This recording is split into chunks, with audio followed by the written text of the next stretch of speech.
Nestled along Germany's northern coastline is Rostock and the Neptune Yard, where we're going behind closed doors to watch the construction of our Viking longships. Come with me into this highly secured shipyard for a sneak peek at the 6 newest Viking longships being built. Before steel can be cut, months of design and consultation take place to finalize vision and direction. The design is being made, the drawings are being made, a lot of discussions between owner and the yard. It's many inspirations and it's many solutions.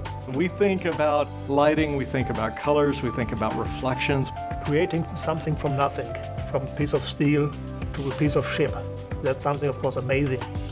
Guided by architects from Iran and Storbråten, who created some of the world's finest cruise ships, including Seabourn and Disney, and Rotet Studios, leading designers of properties like the presidential bungalows for the iconic Beverly Hills Hotel, no stone has been left unturned in the ramp-up to production. With plans in hand, the next step is carving the steel. This is where it all happens. Tons of steel is being cut and welded to build our magnificent longships. The cutting process used to take scores of men with torches. Now it's in the hands of a computer. All the coordinates on the section drawing are being noted, and then a numeric controlled cutting machine is cutting all the bits and pieces and also put a code on it. Using these codes as a guide, workers assemble the base of the ship called the keel. Then all production stops to honor an age-old tradition known as keel laying. Today is a great day for all of us. It's keeling of the next ship for Viking River Cruises. In the past, when they built a ship, they also want to satisfy the gods. And that's why nowadays we put a coin under the keel. It's an ancient habit from the very beginning. The coin is meant to bring good fortune, and the ceremony is widely known as the moment the ship comes to life. A real privilege and a great honor to help get this ship off to a good start. Rather than a linear construction process, the longships are built in sections, out of order and then joined later. But the way they actually do it was not what I was expecting. At this stage, the sections are all built upside down because it's easier to put in the piping underhand rather than overhand. Next haul, they flip it and start working on it the right way up. You've seen the prefabrication halls. This is the second stage. And here, the sections are being assembled the right way up, and they're coming together to really start looking like a ship, or in this case, 2 ships.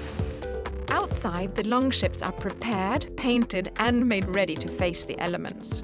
Inside, it feels like a different world. It's like a giant treehouse, but made of steel.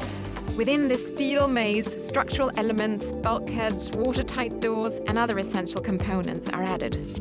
All the connections are there, the propulsion is being mounted and installed, the bow thrusters are in. Then finally you launch the vessel.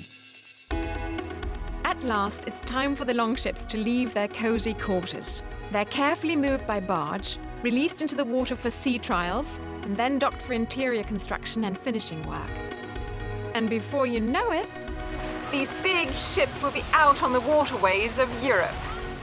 Finally, during the interior completion stage, the vessel is a buzz of activity. As rooms are finished, systems are checked, electrical is tested, and the team methodically steps through what's known as the snagging list.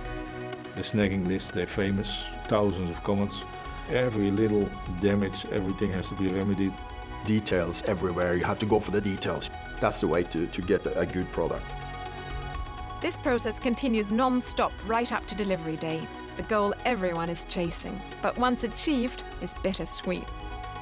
I know what is the saddest day, it is the delivery. When I walk out and see the ships, I'm of course very proud, but of course we also feel sad that we have to give away something which we have been working on for many months with all our heart and hands, and it's an emotional moment when these ships leave our harbor. From here, each ship is christened amid a great deal of fanfare, a joyous tradition for good luck that dates back centuries. Then it's time to set sail, off to explore the waterways of the world. It's a new way of cruising. I think it's fantastic. We are very, very proud of these ships. It's a truly grand environment, a new way of thinking about hospitality on the river. from point zero, when there's the first idea on a piece of paper. After 18 months, you see a beautiful ship. What better thing can happen in your life than working on something like that?